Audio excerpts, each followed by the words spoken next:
Good day, everyone. My name is Mlungisi Nkosi, and I'm back again. Once again, we're back together.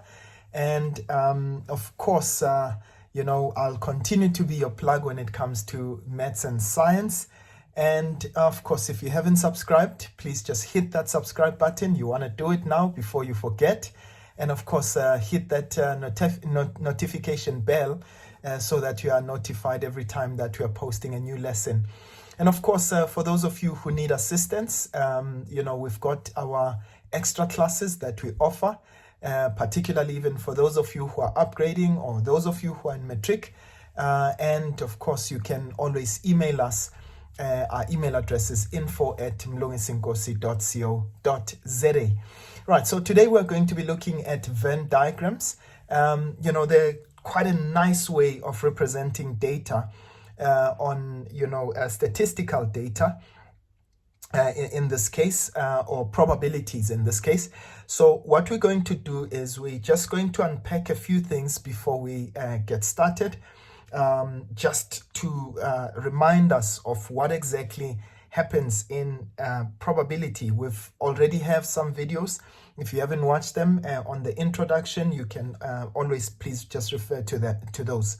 Right, now let's have a look at it quickly. Now remember, Venn diagrams are a really, really nice way of representing data, because what we normally do is that we just take data and represent it in, circles. You group the data, okay, and you put it in circles. Now in this case, remember, the circles represent the elements that belong into that particular group. It will probably make sense. So let's say this is our sample space, and there are a couple of things that I want you to please note, okay, that we have said before. When they ask you to group data, or rather when we group data in the form of a Venn diagram, my advice is always start with the data that is that includes both elements, or in this case where there's a union between the different data sets. For instance, if we've got A and B in this case, and we know that there's data that belongs that encompasses both A and B. So in this case, this is where we will find both A and B. So this is what we call an intersection. Okay, so this would be an intersection of elements, right? So the group here in the red would be the data where we've got both the probability of A and B. Okay, so those would be the ones there in the red. Now on the other hand, we've got a group of data, and I'm going to do that in another color, all right, where we've got the probability of A or B. Okay, this is where we are talking about a union. So it can either be A or it can be B. So in that case, that group of data is found, right, in both elements. So it means that we're going to take everything within our circles. Okay, right, so that would be A or B. All right, because I'm going to show you some couple of things that we are going to do later on. Now, I want you to note, we say that the group, or rather this data, is mutually exclusive, all right, if and only if there is no intersection of data. So meaning that there is nothing here between A and B. So when we don't have anything between A and B, right, you see I'm removing it there. So when there's nothing between A and B, we say that it's in that case the data is mutually exclusive, or in this case we've got mutually exclusive elements, right? So what that simply means is that the probability of A and B would actually be 0. Okay, so what that simply means is that we know that there is no intersection between the two elements. All right, Now, of course, we're going to also talk about some other things In fact, let me just talk about it. So we say in this case that data is exhaustive, okay? And of course, we're going to explore all of these. I want us to just take it one step at a time. We say it's exhaustive if in this case all your elements lie between A as well as B, meaning that there's nothing else that is on the outside of your sample space. Okay, so in that case, let's say for argument's sake, I just take numbers between 1 and 10, and I say to you, okay, let's group the numbers into odd and even. Okay, so of course you'll take 1, 3, 5, 7, and 9. So let's say A is the probability of drawing an odd number. So you'd have 1, 3, 7, and 5. You'll have 2, 4, 6, 8, and 10. For B. In that particular case, remember, you cannot have a number that is both even and odd. So what does that mean? It means in that sample space, now please, I want you to listen carefully. In that sample space, when you're looking at that data set, it is mutually exclusive. Why? Because there would be nothing here. You cannot have an odd and even number. Okay, right. And then, so that would be a mutually exclusive data set, right? And then secondly, would that be exhaustive? Yes, it would, because the numbers between 1 and 10 can either be, in this case, we said A would be the odd numbers, or they can also be, and 2, 4, 6, 8, and 10, those would be your even numbers. So you cannot have data that is not, or in that particular case, there's not a number that is neither odd nor even. Okay, so in that case, we would say that a sample space, or rather that data set is exhaustive. Why? Because they would lie, all of the data would actually lie between A and B. Then there would be nothing that is neither odd nor even. Okay, right. Now we've got a general rule, and please, I want you to listen carefully, ladies and gents. Right, the general rule is that we simply say, well, the probability of A or B, and the reason why I'm referring to this is that we'll find ways of incorporating just taking the calculations visually, just what we see. And then what we'll do is that we'll also incorporate, using our equation. So we say the probability of A or B is equal to the probability of A plus the probability of B minus the probability of A and B. I think I have mentioned this before, right? So this is a general rule. Now, of course, when we talk about mutual exclusivity, right, meaning that in this case, there is no probability of A and B, meaning that there's nothing in our intersection here. So what does that mean? It means this would become 0. So the probability of A or B would simply become a probability of A plus the probability of B. But this will only be in the case where we've got mutually exclusive cases, right? So this would be mutually exclusive. Okay, right. Now, I want you to please just consider this. And what we are going to do now, I want us to take an example, all right? And we're going to take this slowly together. And I want us to apply these principles. I hope that makes sense. And we're going to obviously try as much as possible to explore both the visual approach as well as the calculation approach. Okay, let's get. All right, now let's look at our first example. All right, they say Ntombi writes numbers from 1 to 10 on identical cards. Right, she considers the probability of drawing at random. Okay, now at random she considers the probability of drawing a prime number or a number less than 6. Okay, and secondly a prime number which is less than 6, and neither a prime number nor a number less than 6, and then the last one, a number less than 6 but not a prime number. Okay, so what I want us to do is, let's represent, first of all, let's draw our sample space. Let's represent all of this data in the form of a Venn diagram. Okay, so what we're going to do is, first of all, let's say that A will be the probability of, okay, so let's say A would be the probability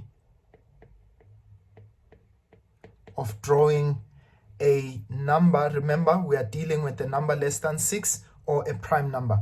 So let's say A is the probability of drawing a prime number, probability of drawing a prime number, and then let's say B, let B be the probability of drawing a number which is less than 6. So that would be a number which is less than 6. All right, now in this case, remember the approach would be start from the middle, right? Okay, so we've got A here and we'll have B over there. Okay, so let's start right in the middle. I don't know if I have enough space here, but we'll try and see what we can do. All right, now let's start with, so we've got, here are our elements. So that's 1, 2, 3, 4, 5, 6, 7, 8, 9, and 10. All right, let's talk about all of those numbers, right? So first of all, remember we said A would represent prime numbers, and we said B, let's do that in green. Okay, let's say all the numbers that are less than 6, and we'll see if there's anything that falls outside of that. Okay, so right, so in this case, these are all our elements. All right, and we're going to check if they fit into our how they fit into our sample space. Now let's start with 1. Okay, so first of all, is 1 a prime number? Well, you know, some of you may argue, but 1 is not a prime number, and in this case it is a number which is less than 6. Okay, so what happens? Where are we going to put 1 in this case? We are going to put it exclusively at B, right? So 1 would belong here. And then what about 2? So 2 is a prime number, but it is also a number which is less than 6. So where would 2 belong? Okay, I'll do it in the yellow. Okay, right, so 2 would be in here. And then which other number do we have? We've got 3. So 3 is a prime number, and it is also a number which is less than 6. So 3 would be featured here. Okay, 4 is not a prime number, but it is a number which is less than 6. So 4 would be featured over here, so it would be green. Okay, but what about 5? 5 is a prime number, but and it's also a number which is less than 6. So in this case, so 5 would be in yellow. It would be in there. All right, what about 6? Well, 6 is not a prime number. Okay, neither is it less than 6. In this case, we said exclusively less than 6, not less than or equal to. So 6 would not belong anywhere there, so we will put that outside there. In fact, let me just write that in a different color. Maybe let's put that in the blue, right? So in that case, it means that 6 would be outside. Ah, man, I keep trying to write that in blue. Right, so 6 would be out there. All right, let's look at 7.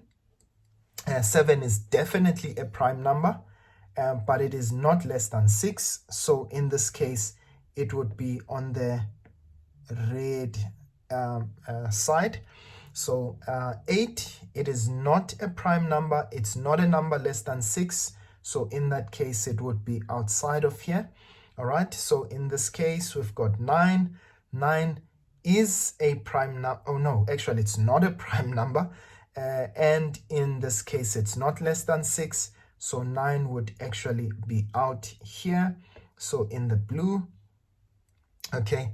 And then the final one is 10. It's neither a prime number nor a number less than 6. So in this particular case, we would say, well, 10 belongs out here. All right, so there it is. We have grouped our data. All right, so now what we are going to do is look at the calculations. Now, please, I want you to note, ladies and gents, note in this case, what can we conclude before we go even further? We can see that the data is not mutually exclusive. Why? Because there are numbers that belong in both elements, in this case, both A and B. It means there is an intersection between A and B. Secondly, we note that our data is not exhaustive. Why? Because not all the numbers are within A and B. In this case, we do have numbers that are outside, that are within the sample space, but that are not within the different elements that we have there. Okay, right, now let's have a look at our calculations. Right, now let's look at our calculations. So they said, first of all, so she wanted to find a prime number or a number that is less than 6. Now note that we said or, and once we say or, it means that it's everything within both our elements. So in this case, that would be the probability. So this is our A. This is the probability of A or B. Now, here's the advantage about Venn diagrams, is that, look at this, A or B means everything that is within here, right? In this case, so that would mean, how many numbers do we have? We've got 1, 2, 3, 4, 5, and 6. So that would mean it would be 6 out of what is our total sample space. In this case, that would be 10 in this case. So that would be 6 over 10, and this would be 0.6. Okay. But remember, I said to you, we can always go back to, those calculations. And remember, we said you can say probability of A or B. Okay. And please remember, that we can use that union for or, that union sign. So in this case, this would be the probability of A plus the probability of B minus the probability of A and B. Okay, please remember that. So what would be the probability of A? So probability of A, now remember how many, how many numbers do you have in A? So that would be 1, 2, 3, 4. So that's 7, 2, 3, and 5. Okay, so that would be 4 over 10 plus how many numbers do you have that are in B? That would be the 1, the 4, the 3, the 2, the 3, the 5. Okay, so that would be 5 in total, because remember, you also include the ones that are, in that intersection. So that would be 5 over 10. Okay. So minus probability of A and B. Now, please remember, A and, so that would be in that intersection there. So these are the yellow numbers, right? So it would be the yellow numbers. And how many numbers do we have? Of course, we've got 3 out of 10. So that would be minus 3 out of 10. And of course, if you were to calculate that, okay, obviously these are fractions out of 10. So what you'd have is 4 plus 5. We've got the lowest common denominator, which is 10. And in this case, you just simply add the numerators because your denominators are the same. So that's 4 plus 5, which is 9, minus 3, which is 6, and you end up with 6 over 10, which is 0.6. So you see that it actually works if we are to use, the formula that we've got. And I'll show you the advantage of it, but of course we'll do this in another video, right? Now let's go to the next one. The next question, they said to us, we are looking for, the probability of a prime number which is less than 6. Now, I want you to note, in this case, you're looking for a prime number which is less than 6. So what does that mean? It means that you want a prime number and also it must be less than 6. So it means we are looking at that union of ours there. This is where we find and, right? In those yellow numbers. So you can look at it directly, okay? So you can say we are looking at the probability of A and B, okay? And in this case, how many yellow numbers are there? That's 3 over 10, right? So in this case, it means that our probability would have been 0.3. But once again, you can use the rule. Remember, we said the probability of A or B is equal to the probability of A plus the probability of B. Sorry about that. Plus the probability of B minus the probability of A and B. But what are we looking for this time? We're looking for the probability of A and B. In this case, we had already calculated the probability of A or B, or in this particular case, you can go there and check, okay, so how many numbers are there between A or B? So we are looking at all the numbers that are within our circles. So that's the green numbers, the yellow numbers, as well as the red numbers. And in total, we've got 6 numbers, 1, 4, 3, 2, 3, 5, and 7. So that's 6 numbers, okay, out of 10. So this would be 6 over 10. The probability of A, we've already done that, right? Probability of A, we said that's going to be the 4 numbers. So that's 1, 2, 3, and 4. So it's the red and the yellow. Okay, so that would be 4 over 10. Okay, plus the probability of B, in this case, of course, we're looking at the yellow numbers as well as the green, so that would be 5 over 10. And in this case, we are looking at the probability of A and B. And I can assure you, if you just do that calculation quickly, so you'd end up with 0.3. You can do that and you'll see that you end up with exactly the same answer as we did. Okay, so the probability of A and B would be 0.3. But the beautiful thing, as I said, is that you've got the visual data right in front of you. You only have 3 numbers that are in that intersection. Okay, right, now let's go to the next one. All right, so we are looking at the next one, which is right. So we're looking at the probability of neither, okay, a prime number nor a number less than 6.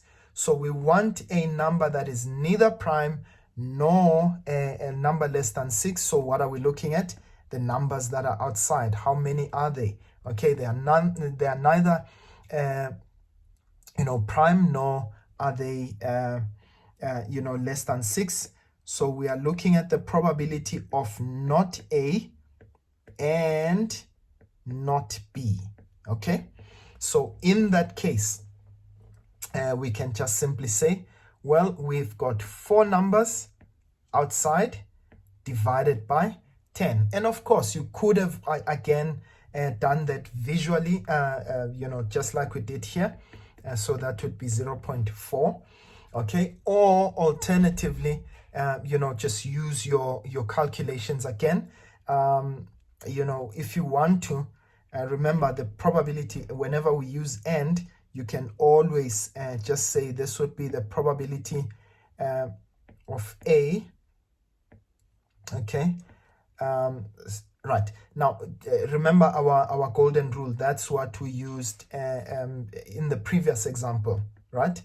So you can say this is the probability of not A plus the probability of not B, okay, minus the probability of not A or not B. Okay, right, I'm not going to go through the gory details thereof. I think you get the point, of using the formula in this case. So you can do that in that particular way. And remember, when you say not, remember to use also the complementary function or rule. In this case, you could also have just simply said, well, it would simply be 1 minus the probability of A and B, right? Okay, so let's do the final one. And the last one, we wanted to find the probability of a number less than 6, but not a prime number. Okay, so we want a number which is less than 6. Okay, so meaning that, remember, we wanted a number less than 6. So these are all the numbers in B, right? But we don't want it, but not a prime number. So in this case, we want a number less than 6, okay, but we don't want a prime number. So we want probability of not A, right? So not A, meaning that it must be, let me see, but not a prime number, sorry. Yeah, so that's the probability of not A, right, and probability of B. Okay, right, so probability of not A and probability of B. You'll see that the numbers, now in this case, not A, that means it must not be this one, it must not be that one. Remember, 2, 3, and 5 still belong in A to some extent, right?